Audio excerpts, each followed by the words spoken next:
Are there mysterious things going on in the woods that defy explanation? Are there mysterious entities such as Bigfoot, Windigos, shapeshifters, or other strange beings that we just don't understand? And what about all the strange and unexplained disappearances that occur in the woods? Why do some people who venture out into the woods or mountains suddenly vanish without a trace? Some have vanished while being just a stone's throw away from other people in their group. Tonight, paranormal researcher and author Steve Stockton joins me to discuss some of the strange and mysterious things that happen in the woods. Well, greetings, fellow truth seekers, and welcome once again to Passion for the Paranormal, bringing a passion for the paranormal to you. I'm your host, Curry Stegan, and here we are again for another great episode, and we're going to be talking about spooky things in the woods. So my guest tonight is Steve Stockton, and he has written a couple of books already about strange going-ons in the woods, including some of his own personal experiences. He has appeared on very famous talk shows like Coast to Coast AM, and it's great to have Steve joining me. There's probably going to be some spooky stories going on about people's experiences in the woods and some of his experiences as well. If you've listened to the Missing 411 series, if you listen to David Paulides, Steve also does a YouTube channel, and it is called Missing Persons Mysteries, where he and another gentleman actually talk about strange and mysterious disappearances. And so we're also going to talk about some strange disappearances. Really looking forward to having that conversation and getting into that. Really haven't delved into that on the show before. Now, if you haven't been over to the website, please pay us a visit over there at passionfortheparanormal.com, passion the number for theparanormal.com, and there you can sign up for our free newsletter, and you can also catch up with some past episodes there, and hopefully you'll visit us over there at the website. If you have a story you'd like to share, whether it's a haunting, a UFO experience, a Bigfoot sighting, you can share it there on the website as well. And you can also follow us on Facebook at facebook.com/passion, the number 4, the paranormal. You can like and follow us there if you'd like. And we also have a Facebook group, which is simply Passion for the Paranormal. Do a search for our group, you can find it. And because we're talking about missing persons, one of the things we're going to talk with Steve about tonight, I did a little poll on the Facebook group about these strange disappearances. And these are disappearances where there's really no explanation for what has happened. And people have just completely disappeared, or they've turned up a couple of years later dead, and there's really no cause of death, any kind of determination. So in the poll, I asked what people thought the most likely explanation would be for these strange disappearances, whether it be alien abduction, whether it be maybe they were grabbed by Bigfoot, or whether they think that there's some sort of interdimensional portal or something that's gobbling people up, or whether they think there may be some prosaic explanations for these. And surprisingly, the overwhelming majority, although wasn't as many people voted as I'd hoped, most said that they think the interdimensional one is the most likely explanation. So that was an interesting result from that poll. And another thing I want to mention is whatever podcast app you're using out there, and we're pretty much on all of them, please make sure to subscribe. Make sure you hit that subscribe button. And if you're thinking of a friend, a family member, a coworker that you think might like to tune into the show, please simply share a link with them. Really appreciate that. And also, please make sure you catch next episode when I'll have the Reverend Bill Bean joining me. Now, Bill Bean is a world-renowned exorcist and spiritual deliverance minister. He's also known as the spiritual warrior. And so we're going to be getting into the spooky topic of exorcisms, demonic oppressions, that sort of thing. So don't miss next episode. It's going to be a great one. And let's get into this discussion with Steve. I think this is going to be a really good one if you like stories, creepy stories about people who go out in the woods and experience weird things. You're really going to like this show. And thank you so much for tuning into the show. Okay, so my guest tonight is Steve Stockton, and Steve is an avid outdoorsman and a longtime paranormal author and researcher. Steve has written several books, to include a few of his most recent, My Strange World, a collection of his own paranormal and Unexplained Encounters, and Strange Things in the Woods, which is a collection of strange and unexplained stories that are shared with Steve. Steve, thank you so much for joining me on the show. Oh, my pleasure. Thank you for having me. Yeah, it's exciting to have you on, and I've heard you on a couple of other interviews, some interesting stories, but as I understand it, your books kind of cover stories of all kinds of different strange and weird accounts. Is that correct? Yeah, it's kind of a mixed bag. There's a little bit of everything in there. It's mostly stories. The first book, my Strange Things in the Woods, stories that I collected from friends and family of friends and vice versa over the years. Now, I always like to, it's always good to hear the backstory with people and how they get involved in this crazy kind of stuff. If maybe you could kind of take us back, because a lot of times it happens to be people have experiences at young ages that kind of brings them into this, researching this kind of thing. How did that happen for you? Well, the first real paranormal experience I had, I was about 6 years old, and I saw a full-bodied apparition of a little boy that ran across the street down into our yard and fell down, disappeared. And it didn't scare me as much as it just piqued my curiosity. I mean, even at 6, I knew that wasn't supposed to happen, but that more or less set me on a lifelong path of looking for answers. But the longer I do it, the more questions there are. So I think that's where the actual enjoyment is in finding more questions. It's funny how it happens that way. Now, I've been involved in paranormal investigating for a number of years as well, and I've kind of had that same experience. You have a weird situation or a weird experience, and it just sometimes leaves you with more questions, doesn't it? Yeah, absolutely. Like I said, I've given up on finding any answers in a way that would kind of spoil the fun.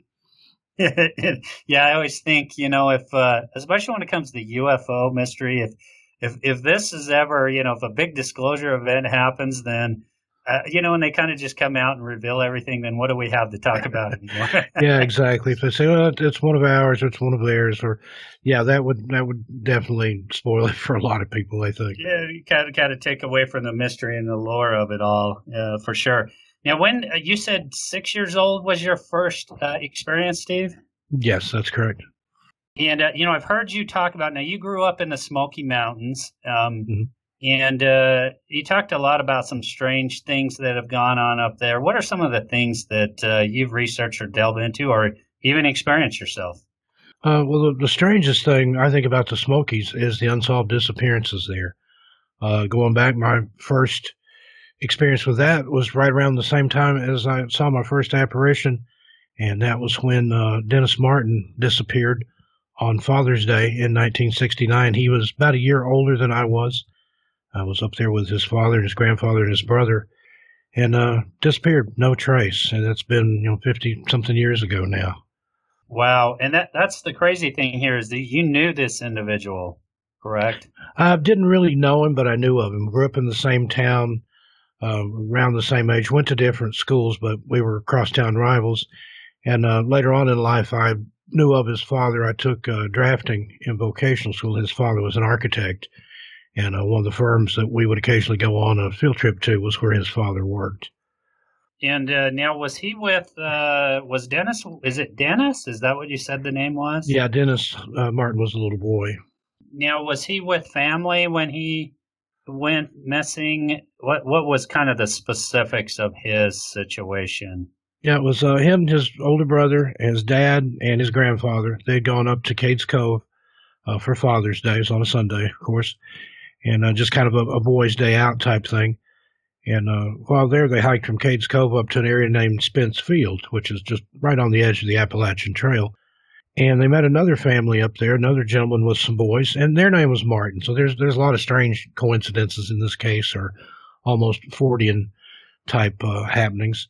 And the two Mr. Martins introduced themselves to one another and thought maybe it'd be a good idea if all their boys would play together. And depending on the story, the boys were either playing hide and seek or planning on sneaking around, coming up behind the older men and scaring them. But Dennis's father watched him go behind a clump of brush, or small clump of brush there, and as his hiding spot. And then sometime later, he noticed the other boys were out running around. They were finished with their game, whatever they were playing, but he didn't see Dennis anywhere. And he asked the other boys, "Have you seen Dennis? What happened to him?" And they were like, "No, we haven't seen him since we started playing the game." So his father goes directly to the brush pile, or the clump of brush there that he saw Dennis walk behind, goes all the way around it, goes into it, and no Dennis. And at that point, he realized he was missing. He sent Dennis's grandfather down to the ranger station to get help, and Mr. Martin took off down the Appalachian Trail there for about a mile or two, running to see if Dennis had wandered off down that way. But again, no sign of him. And shortly thereafter, there was several hundred people involved in the search. At that time, it turned into one of the biggest search and rescue efforts the Smokies had ever seen.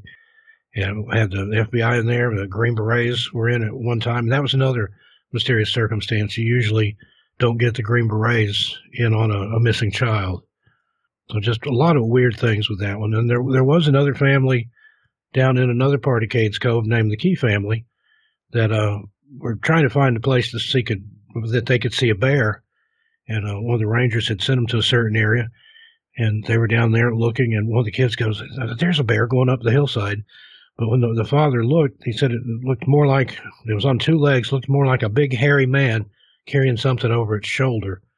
And this was right after they had heard what they said was a scream. So there's been conjecture that whatever that thing was they saw going up the hillside in that hollow there might have had Dennis with it.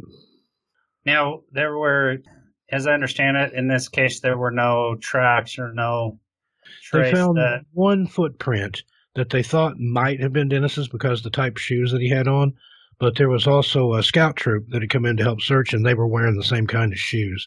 So even that one footprint is iffy. But other than that, there was no clothing, no sighting of a lost little boy, nothing. And so I was about the same age, and it really stuck with me. That was the first time that I really wrapped my head around the idea that a kid, just like myself, about the same age, could go missing and never show up. And I remember watching the news every day there in Knoxville, thinking, they'll find him today. They'll find him today. Same thing with the newspapers. Knoxville had two newspapers at the time, a morning paper and an afternoon paper. And I'd get a copy of each every day. And I had one time 2 scrapbooks full of clippings about Dennis. And in my little child mind, I even got out on my Schwinn Stingray and rode up and down the roads out in the country where we lived in case he had wandered down that way. And, I was just thinking, well, we're only about an hour from the Smokies. You're 6 years old. You don't think about the logistics, but it stuck with me. And that's one that was never solved. His dad passed away on Halloween about 3 or 4 years ago with absolutely no closure. And I think any time that a parent outlives a child, it's tragic, but in this case, not to know what happened, that's the absolute worst. Yeah, absolutely. There's no closure there. And that's what's so sad about these missing person cases. And there's a lot of them, isn't there? Yeah, there's a lot. It's not just in the Smokies. It's all over the country and other countries all over the world. I have a YouTube channel, Missing Persons and Mysteries, where we cover a lot of things like that. We've had compilations of cases from Canada, Australia, all over the U.S. It's just, it boggles the mind when you sit down and actually realize just how many people go missing. Yeah, and many of these are never solved. David Polides, Missing 411 stories, he's written the books about it. He's done a lot of research and strong law enforcement background. And, some of these cases, many of these cases, just never been able to figure out. And it's really strange because some of these are clustered around national parks. Yosemite, I know, has large clusters of these. Were there a lot of other cases in the Smoky Mountains that you are aware of, or some others that were never solved? There's a few that were really familiar. The next one happened in, I think, 78 or 79. Trini Gibson. She was a high school student at Bearden High School, which, again, coincidentally or not, she lived in the same neighborhood as Dennis Martin. And I think she was 2 or 3 years older than I was. I think I was a freshman in high school at that time, and she was a rising junior. And the science teacher had taken them on a field trip to Klingman's Dome. And they'd made the hike up to Klingman's Dome, which is the highest point in the Smokies. There's a big observation tower up there. And sometime on the way back from when they left the tower, before they got to the parking lot, and it's a pretty good hike, she just disappeared. And again, one of those, no trace was ever found. I mean, there was a lot of conjecture on that one, that she had just run away or left willingly with somebody, but that was never proven or disproven. And a few years ago, I talked with her sister, Tina, who's passed away now. But Tina said, and she said, part of me wants to believe that Trini did run away, that she and her secret boyfriend, whoever it would have been, took off, and she's sitting on the beach somewhere in sunny Southern California. She said, but in my heart of hearts, I don't think she ever left the park alive. So, yeah, that's pretty powerful. It tore that family apart, as understandably so. Yeah, it's so tragic and just so bizarre how some of these cases happen. And I mean, people are, 10 yards from their family, 20 yards from their friends or family, and, they turn around and this person's just completely vanished. There's no tracks, no signs of animal predation, anything like that. And it's just so bizarre. You also mentioned you saw an apparition right around the time when Dennis went missing. Can you talk a little bit about that? Yeah, it was prior to that. It would probably been the spring before Dennis went missing. I lived out in the country. The nearest neighbor was about 2 miles away. And our yard we had 26 acres, so about 5 of it cleared off. The rest of it was forested. I was out about midways between the house and the driveway, which I measured it later when I was doing BMX sprint racing. It was 212 feet from the garage to the street, the road, country road. I was about halfway that distance, about 100 feet. And I was waiting for the next door neighbor kid to come home. He was a year younger than I am, and we'd occasionally played together, and we'd had plans to do something that afternoon. So I'm out in the yard just kind of waiting around for him to get back with his mom from grocery shopping. I see a car coming down the hill. It was an inverted T intersection there, stop sign. And one way led back out, the other way dead-ended into the lake. And I saw a car coming down the hill. I thought it was his mom's car, so I just started walking closer to the road. I figured he would get out there at the street. And sure enough, got a little closer. I didn't see anybody get out of the car, but I see from around behind the car a kid run out. And I thought, oh, there's my friend. But it wasn't him at all. Turned out it wasn't his mom's car. It wasn't his mom's driving. It was a man. And this kid ran out from behind the car. Didn't get out of the car, but ran out from behind it. And there'd been no kids in the street. He was a toddler, maybe 2 years old, I'm guessing. He was wearing a little blue shorts and suspender outfit, white shirt, blue hat, white shoes.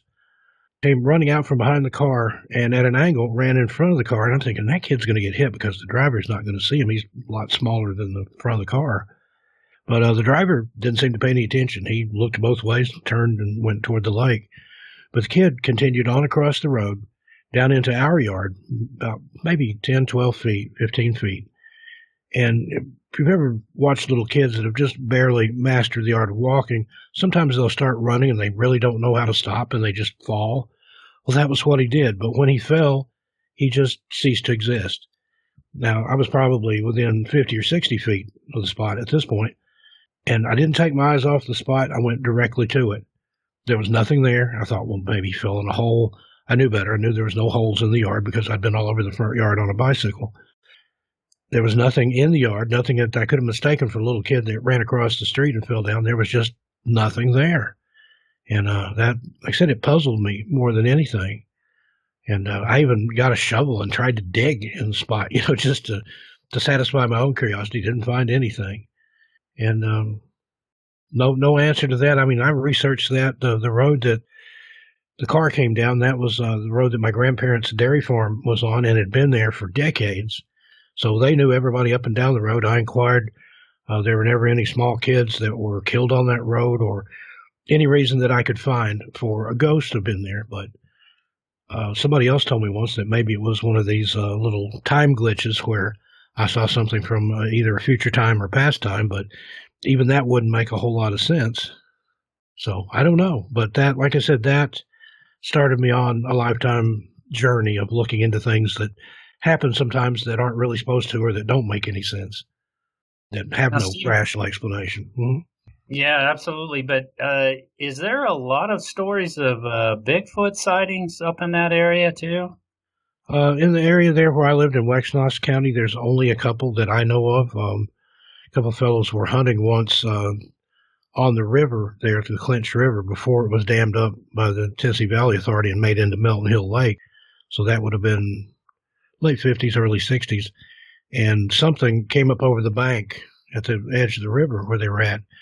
And they said it was 7 or 8 feet tall, appeared to be hairy, let out a roar and scared their hunting dogs. And this was, like I said, hunting dogs. They were vicious. They weren't afraid of much. They would tree raccoon, possum, whatever they were out hunting.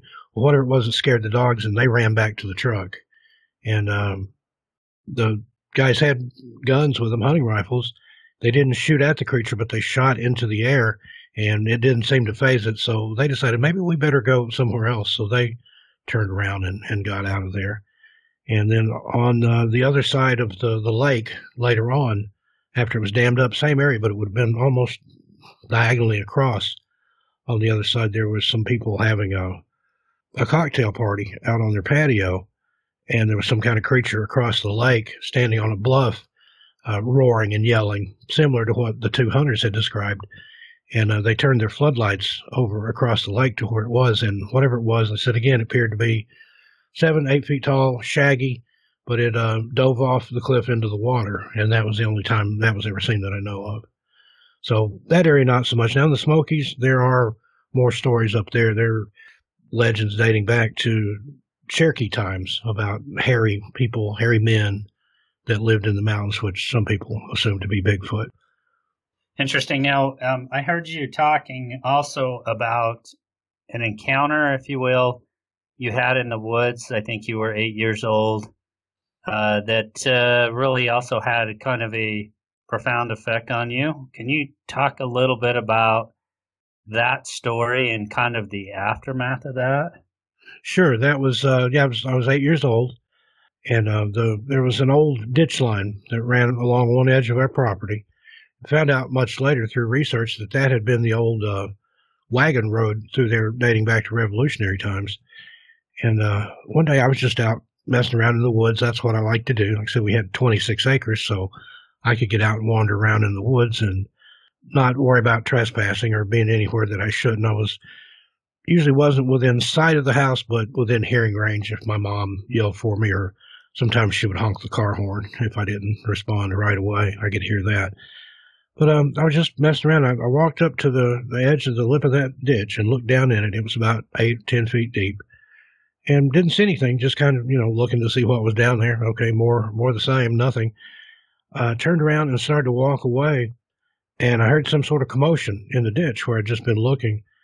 And whatever it was, it came up out of the ditch and was headed straight for me, but I couldn't see it. I could see the effect it was having on things. The leaves were being kicked up. There were branches and trees being pushed out of the way. And I think that was the most frightening aspect of it, was I couldn't see what it was, but it appeared to be moving fast based on the effects that I was seeing it having on the trees and on the leaves. And I didn't waste any time. Once the minute there, just a few seconds of shock and paralysis, once that wore off, I took off back down the hill. I was within probably a quarter mile of the house, screaming. And I was making such a commotion, my mom heard me from inside the kitchen and came out on the back porch to see what was going on. I passed her, went in the house, and hid under the bed, and finally coaxed me out. Later that afternoon, my father and brother got in from work, and I was still just terror-stricken, and finally explained, what I'd seen, what I'd experienced. And they went up there to look, and sure enough, they could see where the branches were broken off, some of them up fairly high. The leaves had been disturbed where it came up out of the ditch and down toward where I was at, but nothing that they could discern. And they even went down in the ditch and looked around, and they asked me, was it a bear? Was it a deer? Was it a dog? I'm like, no. I know what all those things looked like. This, I couldn't see it. There was nothing there. I was seeing the effects that it was having.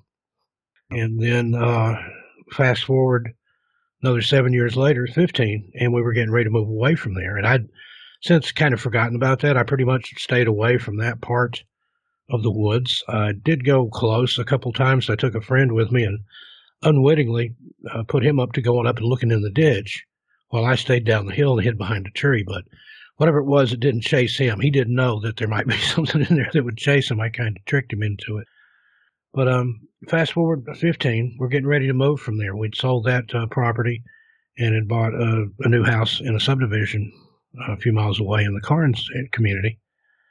And I'd just kind of been out walking around in the woods, remembering my childhood and looking at all my old haunts and everything a couple last times because I knew within a few months I'd probably never see them again, or at least it wouldn't be under the same conditions.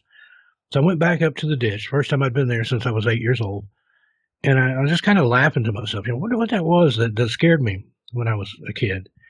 And I looked down in the ditch, didn't see anything, turned, started to walk away.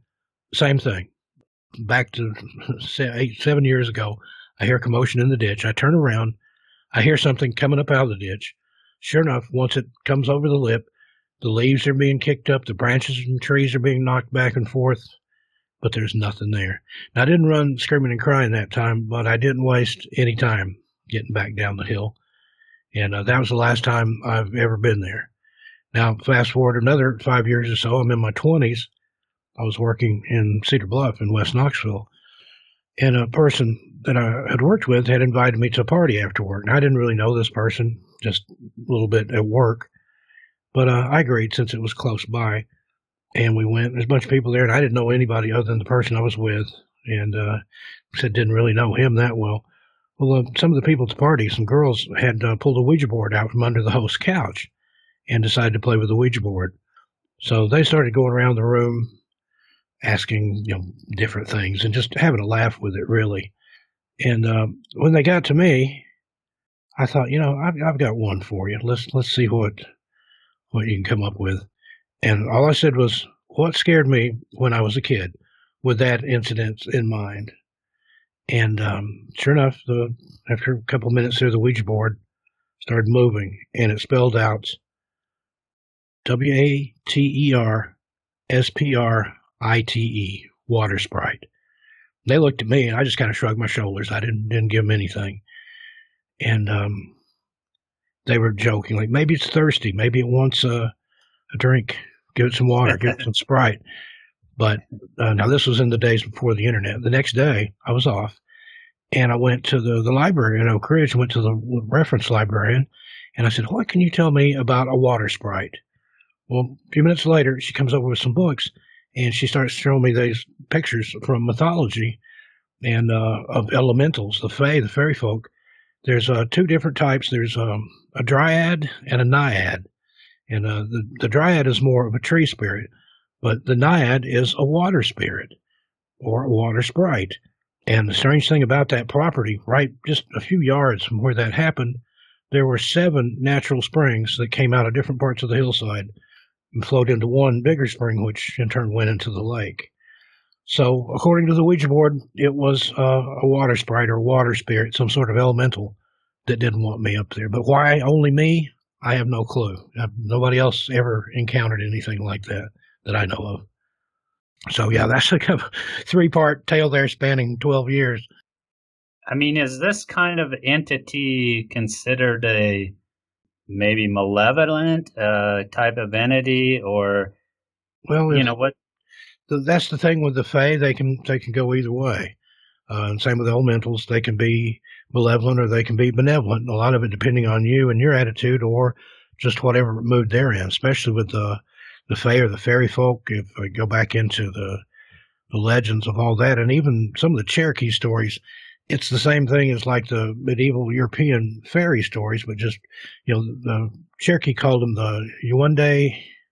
I can't remember the word, but it means little people. Yuande Tasali, I think, means the little people that they knew of that lived in the forest, and they knew them as tricksters. And you have that in the Smokies. You have what they call fairy lights or fairy lanterns, and they've led people out of the woods to safety that were lost. And likewise, they've led people farther into the woods and gotten them really, really lost. So again, it just depends on their mood or whether you've managed to upset them or not.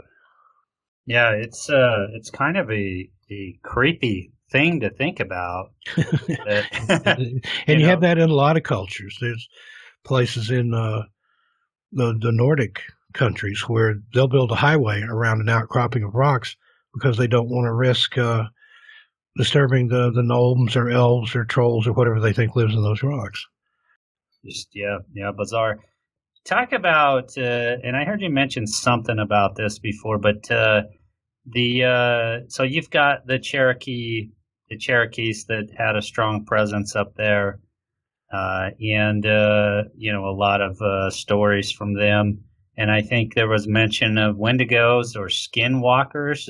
What have you kind of uncovered about those types of entities in that area? Yeah, they have those, and again, that's through just about any tribal culture. They've got some version of that. The most famous one of the Cherokee is Spearfinger, and she usually appears as a kindly little old grandma type lady who claims to be lost in the woods or needs help getting back to wherever she's going and tries to get people to help you. But once she gets you away, she takes your liver. She's got that's where the spear finger comes from. One of her fingers has a piece of obsidian on it that's sharpened to a point, and she removes and eats your liver. And again, don't know. Now, my dad's, there's Cherokee on that side. My great-grandmother was full Cherokee. And my dad just kind of brushed those stories off as, that's something they used to tell kids to get us to be quiet at night and lay down and shut up, or to not stray too far from the house. And I can kind of see that, but then there are sightings of things like that. If you see, like in the old Westerns where when the Native Americans would greet one another, they would raise their palm and say how and things like that. Now, that's kind of a Hollywood contrivance, but it goes back to certain things like that, like the Skinwalker or Spearfinger. Her heart was actually contained in the palm of her hand, and you could see it beating. And that's why if you came across Spearfinger, she would be careful to keep her palm hid, because if you saw the actual palm of her hand, you could tell that she wasn't human or very benevolent at all, because she could take the forms of other people. That was where the shape-shifting part came in. She could appear as a person that had recently vanished from the tribe, and anybody that had been gone for a while and came back, they would want to see the palms of their hands to make sure they hadn't been taken over by this entity. So there's a lot of basis in some of these legends and stuff for things that we see and know and just accept as fact and don't really know why that's the way it is. Interesting. Now, I thought you mentioned something about having an encounter with something like a Windigo or Skinwalker. Am I understanding? Yeah, that's another really creepy one.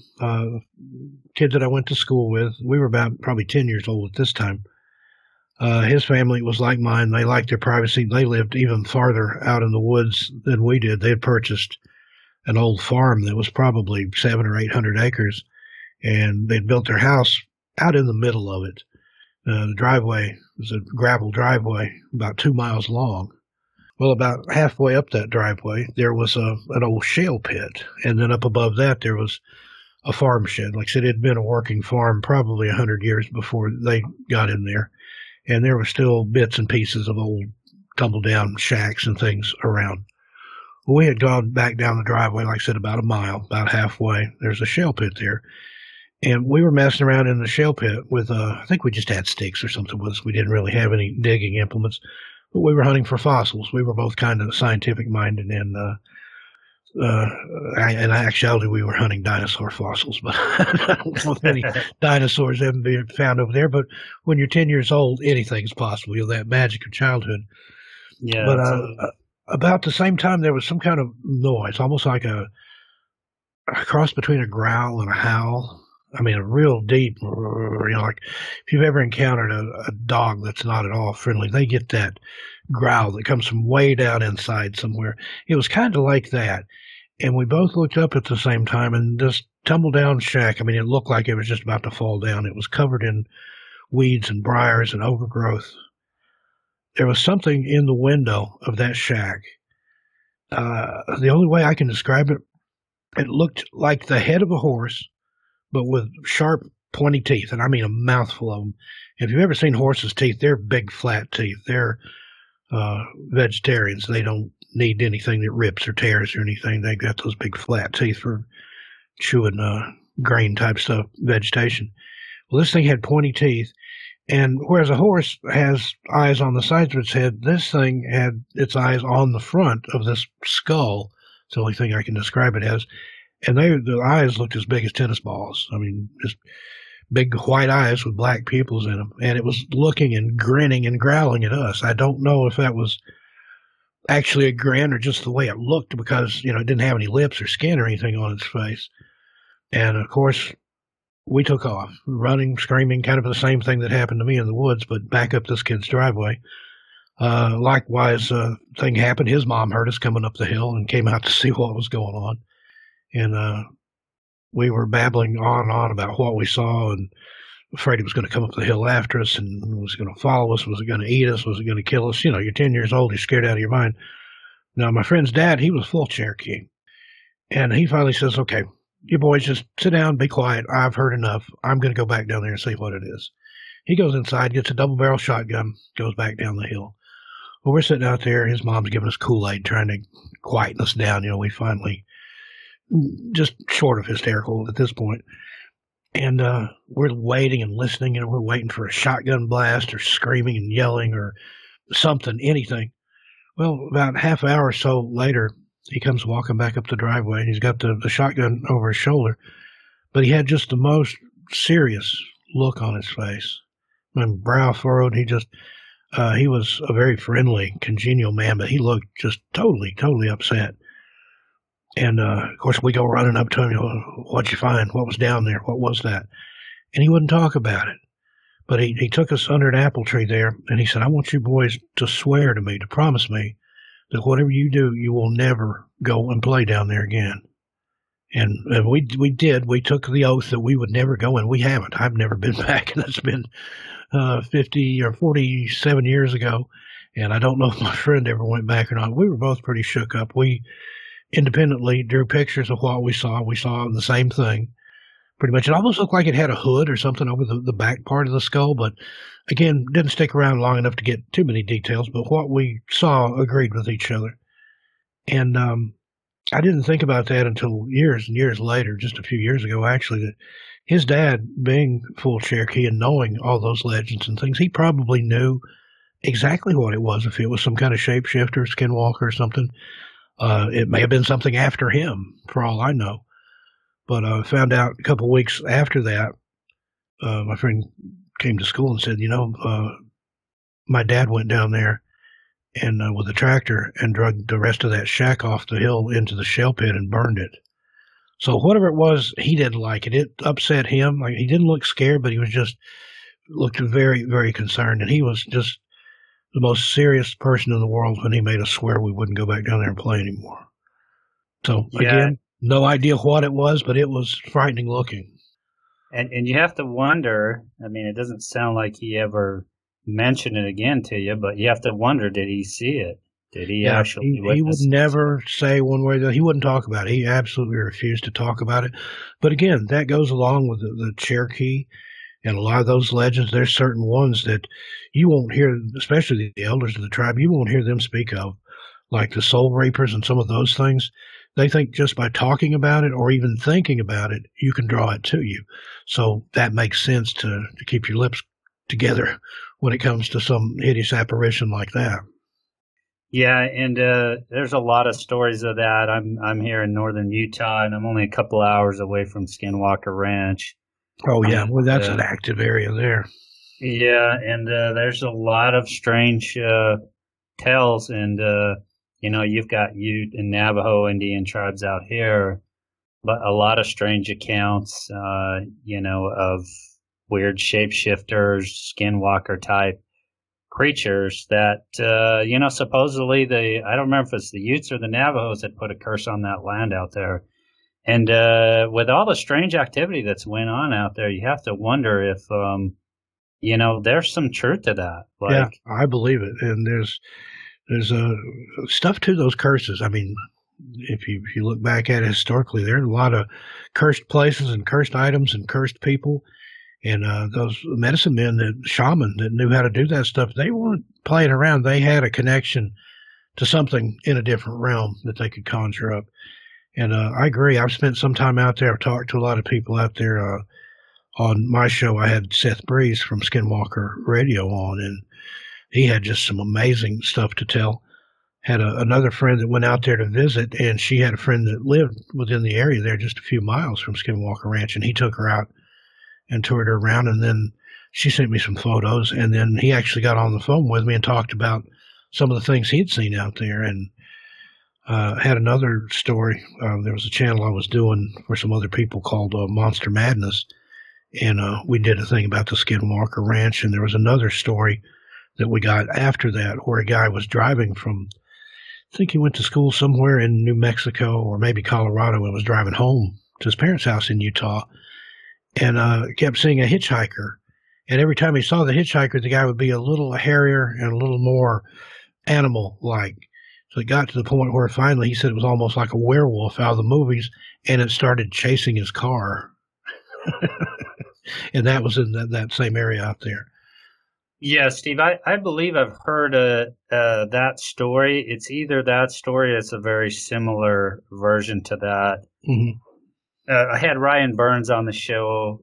He's been on the show a couple of times, and he's, been around that area. Actually, I think he's been on Skinwalker Ranch as well. And I think he relayed a story either similar to that or it may be the same story you're talking about. Yeah, I gave a very condensed version of it there. There's a lot more detail and things that happen, so it's probably the same one, or who knows? If one person saw it, there's a probability that other people did too. I found that out through my research and carryings on, that rarely do you get something that's a one-off. Occasionally, you have something like the Dover Demon or the Flatwoods Monster, where maybe a few people saw it that same night or within 24 hours or whatever, and then it's never seen or heard from again.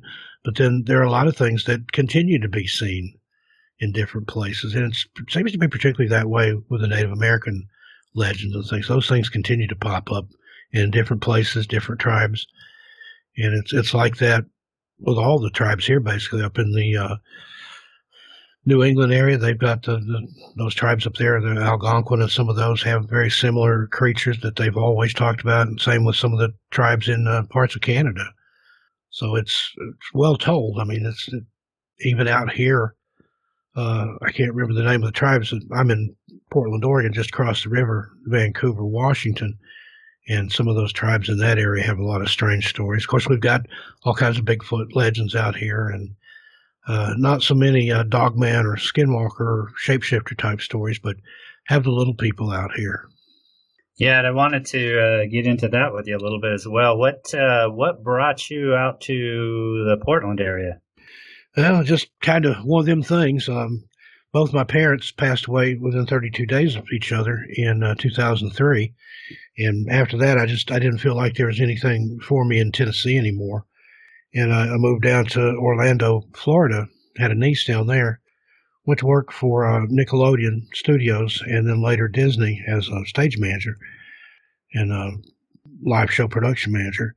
And then just kind of got tired of that. Nickelodeon were closing down their operations down there, and it asked me to move to Burbank, California, and continue with them there. And at that time I wasn't interested, so I jumped over to Disney, and wasn't really happy there. So just happened one month at the end of the month, my neighbors there in Orlando were moving to Las Vegas, and they said, "Why don't you go with us?" And my lease was up at the end of the month, and why not? And I just took off. I've always had that wanderlust and stuff. I've traveled extensively. I backpacked through Europe in the 80s and spent a year prowling around Southeast Asia in the early 2000s. So I took off for Las Vegas and had a big time there, a lot of friends. But Vegas is one of those places, it wears on you. You got that constant heat, pretty much. I mean, it's 2 seasons there, hot and hotter. But it gets cold at night. The desert doesn't hold any heat in. And 24 hours wide open all the time, it wears on you, the traffic and the crowds and stuff.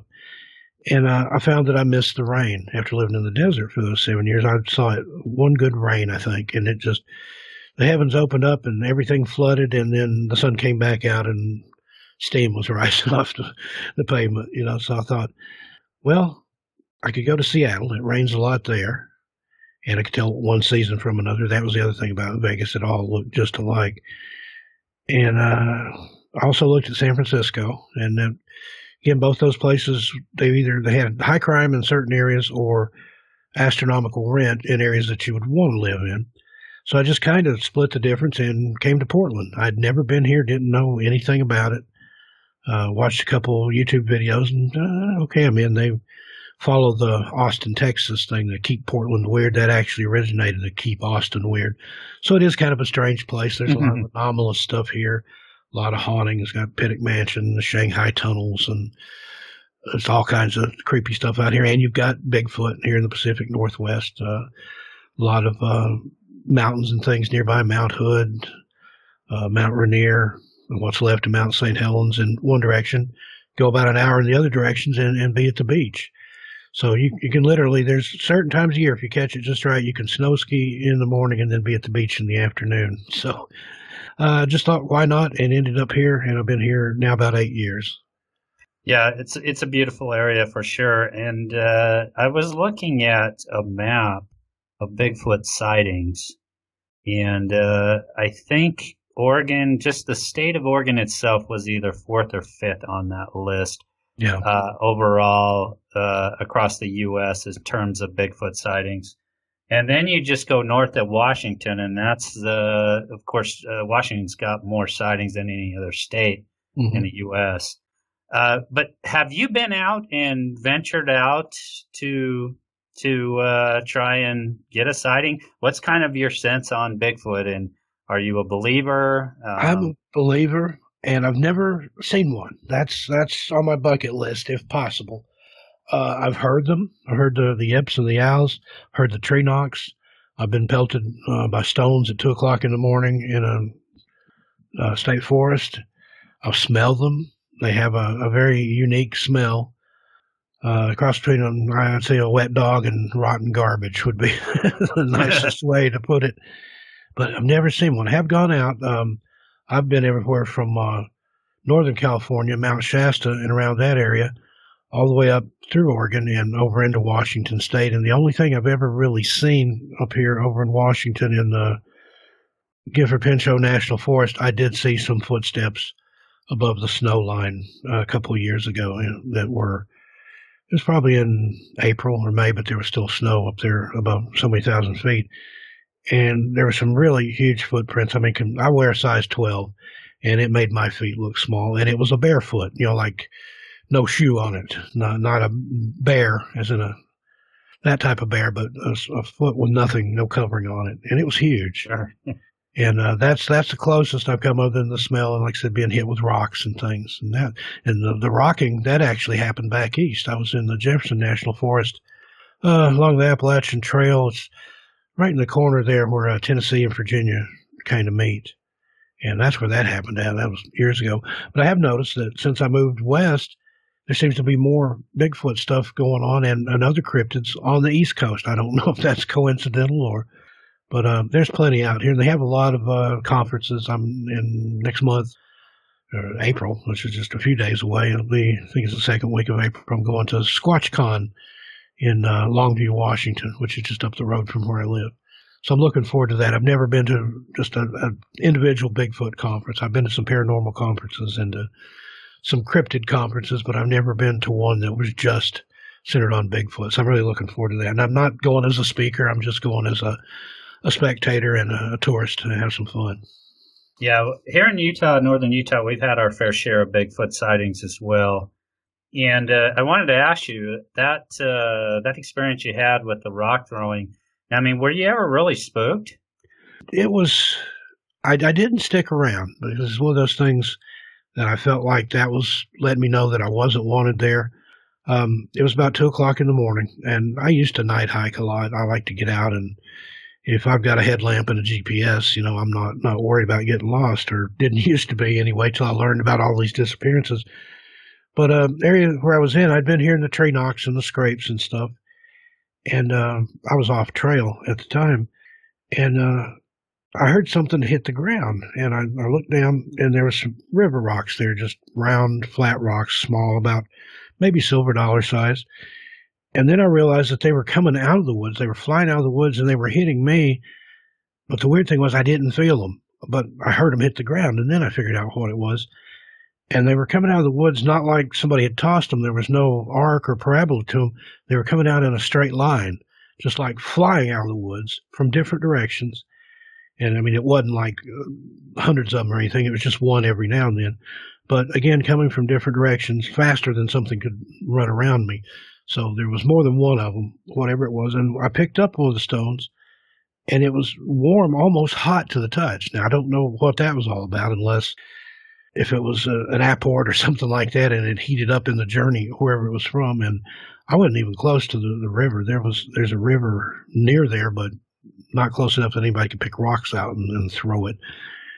And again, I kind of got a feeling like, yeah, I need to go a different direction. So I got back on the trail and continued back to the other trailhead, based on where I was going. So that's the thing with a lot of these, especially Bigfoot type creatures. I think if you're in their territory and they don't want you there, they'll warn you. They won't just run out and attack you necessarily. They'll let you know that you're not welcome there.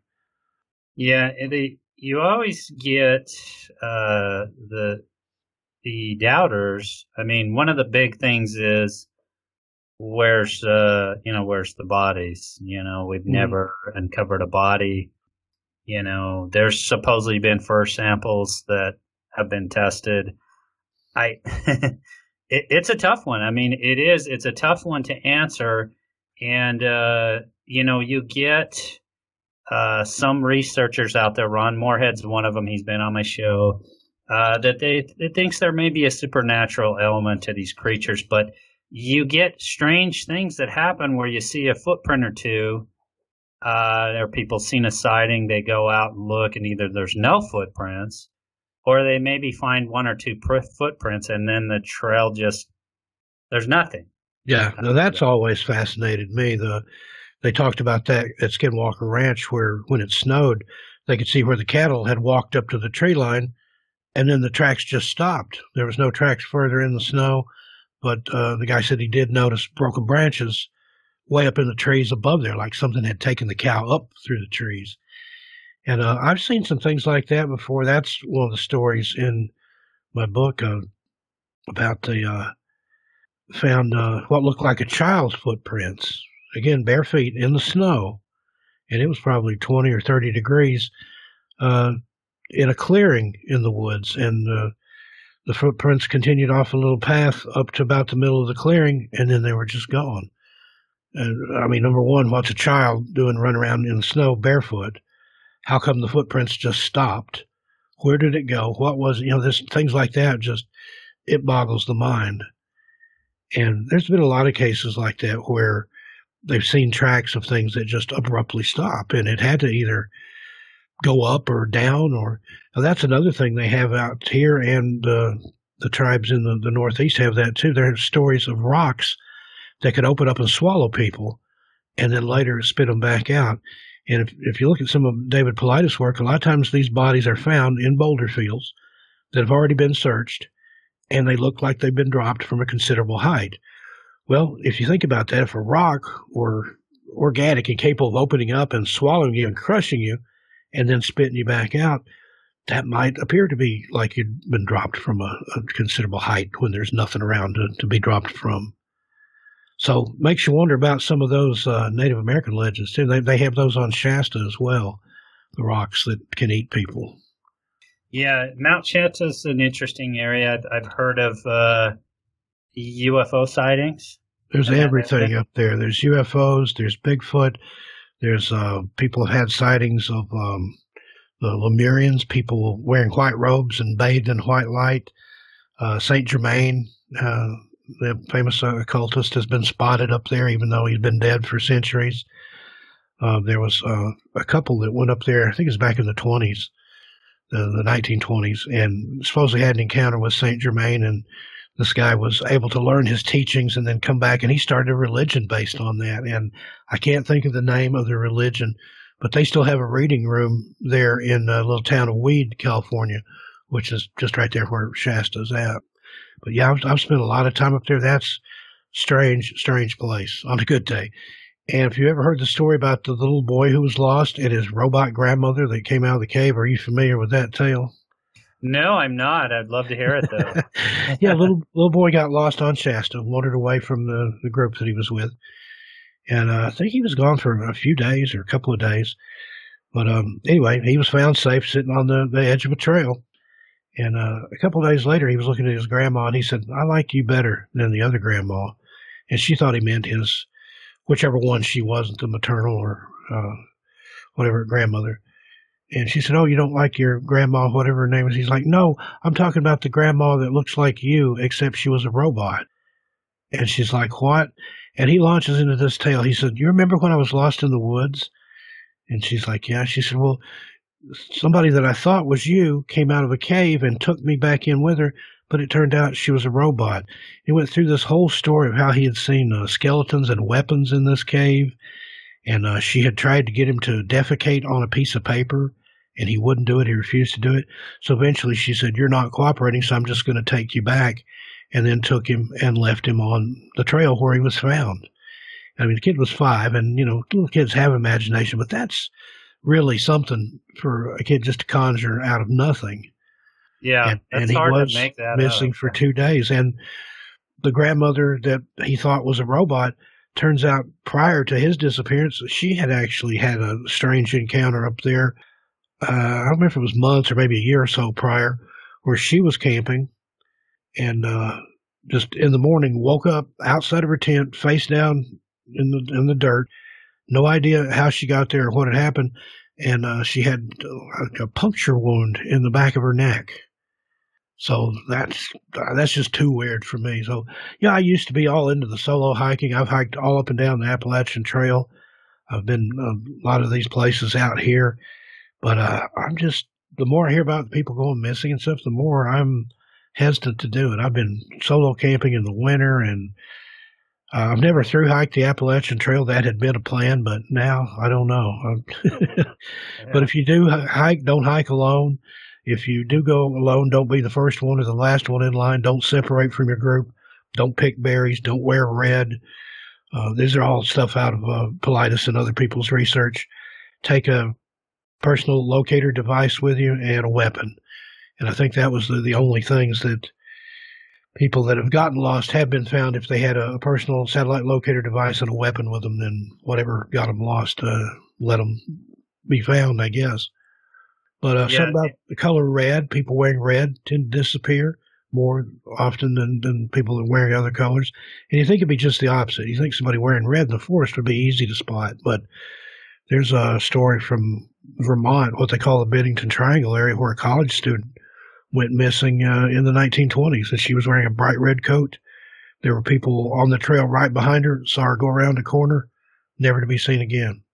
And the berry picking, that a lot of these missing cases, a lot of weird things happen around berry fields. I've got a story in Strange Things in the Woods about 2 little girls that were out picking berries. This was in about the 1930s or so. And they were above an old railroad line that wasn't being used anymore. And the one girl just stood up real quick and dropped her bucket and spilled all her berries. And her sister was like, "What's the matter?" The little girl didn't respond, but she's staring off down the hill. Well, the other girl looks, and there was an old wooden coffin, like a pine box style coffin, coming up the railroad. I mean, nothing pulling it, nothing under, just floating along the railroad tracks. Went right past where they were. Of course, it was down below them and on around the bend and out of sight. And they forgot about the berries, threw their buckets down, or the other one did, and ran back home.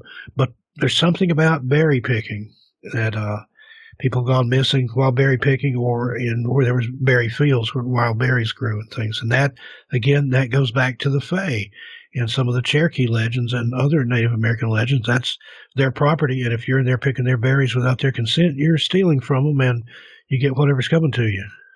Wow.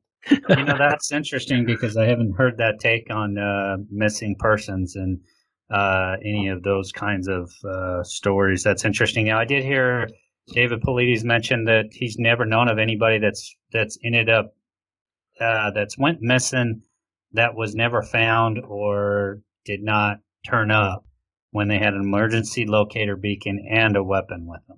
Yeah. You said those two things you always want to go out with. So anybody going out in the woods alone, that's some food for thought. So must have and batteries. If you've got a GPS or even those locator beacons, whatever power source, take some extras with you. I had a friend, and this is also in the book, had gone missing in a state park in another state about 14 years ago. And he just, thought he was going in there for a day and ended up getting turned around in the woods. And it's easy to do. It's almost sometimes it's like there's something that comes over people that causes them to get disoriented in the woods. And he ended up being lost for 2 days and literally thought he had laid down at one point to die, and then got up and finally made it out. And he had encountered a lumberjack, a guy chopping trees down that didn't really say anything but just pointed him up the bank. He went up the bank. There was a dirt road up there. And sure enough, he collapsed on the road. A Park Service employee came by not too long after and picked him up. And he said, I don't want to get the guy in trouble or anything, but there was a guy down there cutting trees that told me how to get up here, or I would have been a dead man. And the Park Service employee got out, went down the hill, came back, got back in the truck, and he was giving my friend some water and cheese crackers and things like that. Finally, they got him back to the ranger station there and decided they better call an ambulance for him because he was really dehydrated and in pretty rough shape. And a friend asked again, he said, well, what about the guy, the lumberjack guy down there chopping wood? And the ranger said to him, his son said there wasn't anybody down there. There was no evidence of anybody chopping trees. He said, number one, we kind of frown on that sort of thing. He said there was no sign of anybody down there. So either it was a hallucination or, come to what I find out later on, recently, within the past couple of years or so, there is an entity that people have seen called Flannel Man. And he's got on the buffalo-style flannel, which is the red and black. And I'd heard about it from Timothy Renner on his show, Strange Familiars. And this, I believe, it was a Flannel Man sighting, even before I'd ever heard of such a thing, because there's been other encounters with a similar being with an axe and the flannel and everything out in the woods. Sometimes he helps people, sometimes he scares people away. So, man, there's all kinds of stuff out there that we have no knowledge of. I don't think there's, a whole other plane of existence or something. And it's got a great sense of humor sometimes too. The kind of a Loki, the trickster type thing. I think there's some sort of paranormal trickster out there that likes to freak people out and rattle the humans' cages every now and then. Yeah, that was gonna, I know we're running short on time here, but you have your YouTube channel, the Missing Persons YouTube channel that I think you run with another person. Yeah, Bill Melder's my partner over there, Missing Persons and Mysteries. And then I have my own personal channel, 13 Past Midnight, and that's mainly me narrating stories from my books. And then I do some other production videos. Lately, I've been running Ghost Stories at Midnight. I've done it 53 nights in a row. Some LibriVox recordings that are in the public domain of classic ghost stories from the Victorian era. Run about 20 of those a night. It runs from midnight to usually about 6, 7 a.m. Now, getting back to the Missing Persons YouTube channel that you do, the Missing Persons and Mysteries, how many missing person cases have you researched, talked about, that have never been solved? Oh, there's just kind of a ballpark. You may not have a specific number. Yeah, I don't have a specific number. Bill might. I know we've covered hundreds of cases. Now, some of those, though, they have been found, sometimes alive, sometimes not. That's another interesting thing. People that are found alive, a lot of times either don't remember what happened to them at all, or they refuse to talk about it.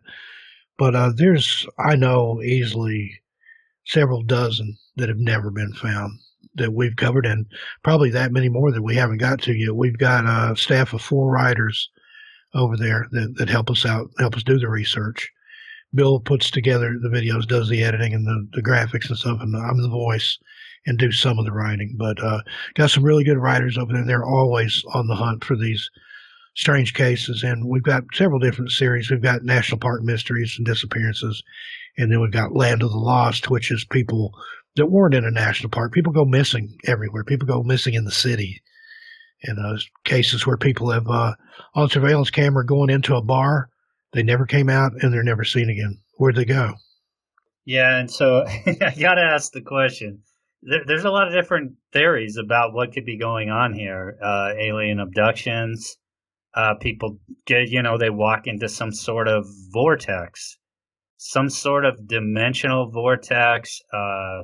There's theories about Bigfoot, you know, taking people.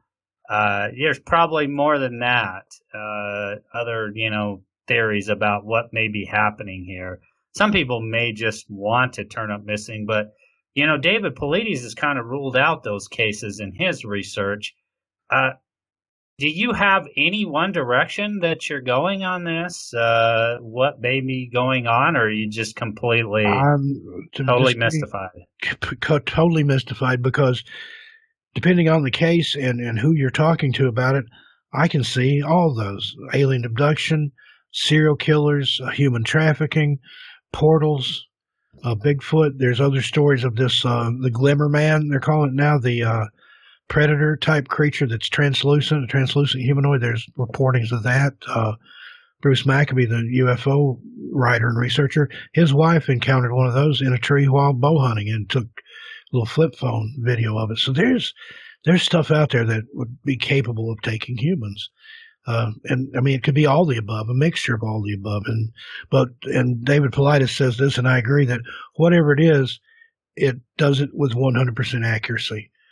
Anything that can take a human and leave no trace. I mean, in the cases of animal attack and predation and things like that, an animal's not going to take everything. They don't eat clothes. They don't eat shoes. Now, shoes are found in some of these cases, but usually in unusual circumstances. They'll be found up in a tree or hanging on a fence.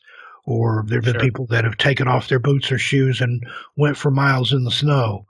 But an animal, I mean, I've seen where there have been animal attacks, bear attacks, and things like that. There's blood, there's a disturbance in the ground clutter, the leaves and stuff there. There's torn clothing. There's something, Yeah, signs of a struggle, yeah. Yeah, even a wildcat or a mountain lion or something like that, if it takes you, it's going to leave a mess. Now, big cats will stash their kills up in a tree, whereas bears and other things like that tend to bury theirs or hide it in the brush. So that's a possibility. But again, with the people wanting to disappear, now, I don't know if that means, disappear as in take their own life, or disappear as in go somewhere else and change their name. But as far as people going into the woods and ending their own lives, that's been speculation on some of these cases, particularly a couple in the Smokies. But again, how would you know to do that in such a way that your body would never be found? That doesn't happen. I mean, they find cases all the time where that was obviously the person's intent and they went through with it. But if you can figure out a way to do that and not be found, sorry, my dog is. That's Mr. Mulder. He likes to. He's concerned about something the neighbors are doing. Yeah, the missing persons thing is just it's mind-boggling, and one specific case that sticks out to me, and I don't know if you heard of this case, is the Todd Seas case, and I don't know if you're familiar with that one. I am familiar with it, but not enough to speak on it authoritatively or anything. But yeah, that's strange. There's some of those cases like that.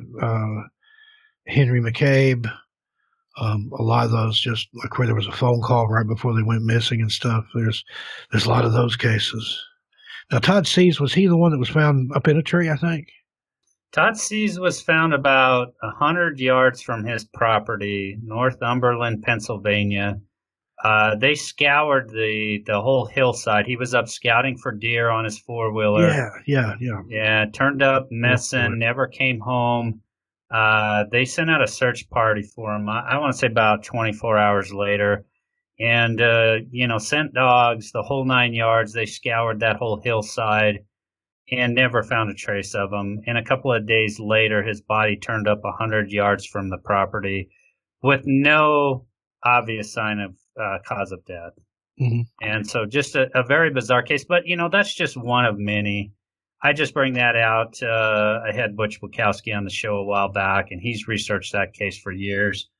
And they never came to any, conclusions. And it seems that the local police were very hush-hush about it. And it's just a really, really bizarre case with just so many strange circumstances. And I know there's a lot of them. I just was curious whether you heard that one kind of sticks out. Yeah, once you started explaining it, and I remembered that he was out on his four-wheeler. Yeah, I'm familiar with that one. I don't think we've covered that one in any of our material yet, but it's probably in the works. We've got a lot of those, especially the stranger cases like that we like to center on. And that happens in a lot of those cases where when they are found, it's in an area that's already been searched, sometimes many times. It's almost like whatever had them is playing a game, like, keeps them hid and then puts them somewhere that's already been searched. And that's another thing. The people that have been found, there was one guy that had been missing for like a couple of months, but then when they found his body, the coroner said he'd only been dead like a couple of days. So where was he that whole time he was missing? Yeah. There's just, again, it boggles the mind. There are no easy answers. Every case, even though there's similarities, there's a lot of differences. A lot of the missing people are either very, very intelligent PhDs, doctoral candidates, things like that, or they're on the autism spectrum. People of Germanic descent tend to go missing more than people that aren't. There's just, and that, again, that's their politest research. But there's just all kinds of little things like that out there. It's like, it almost starts to put together a picture, and then when you think you might have an answer, then so a spanner is thrown into that, a monkey wrench, and then it's just boom, no, it can't be that, it's got to be this, or maybe it's that and this, or I don't think, at this point, I don't think there's any one singular answer for it. It's all the above. Yeah, it's intriguing stuff, but it's also kind of disturbing to think of because, I'm also another person that likes to go outdoors. I like to go in the mountains. We have mountains all around us in northern Utah here. Not a lot of missing person cases here, but I would be hesitant in Yosemite, especially if I was alone or not with a group of people. Yeah, and, Yosemite, I would avoid. Shasta, Crater Lake here in Oregon. There's a lot of young men between the ages of 20 and 30 that have gone missing in that area in southern Oregon. And again, the Smokies. And like I said, I've been all over the place up there by myself, but not anymore. Yeah, I can't say that I blame you. Well, Steve, it's been a fascinating discussion, and gosh, it's such a mysterious. There's so many mysterious things going on now out there that just really does baffle your mind. And it's just interesting because there's so much of it as you start to delve into it. The missing persons is just one of many. And then the way it ties into everything else, Bigfoot, UFOs, Native American legends, just, again, you can't explain it. You can't get your head around all those things at one time and make one nice little compact package and say, this is what it is. But again, and no shade on people that are missing. I mean, that's the main thing that we push for, is for people to be found, for families to get closure, family and friends and things. But it's just fascinating to sit and think about, where are these people? What happened to them? And the ones that do survive it and then won't talk about it. What did they see that's so, that's that stressful or frightening or terrifying that they won't even discuss it? Yeah, absolutely. Incredible. Yeah, it is. Hey, Steve, once again, thank you so much for joining me. My pleasure. It's been a fascinating discussion, and thank you for the work you do. Keep up the great work, and have a great night. What's left of the night. Thanks. You too. Have a good one. All right. Thank you.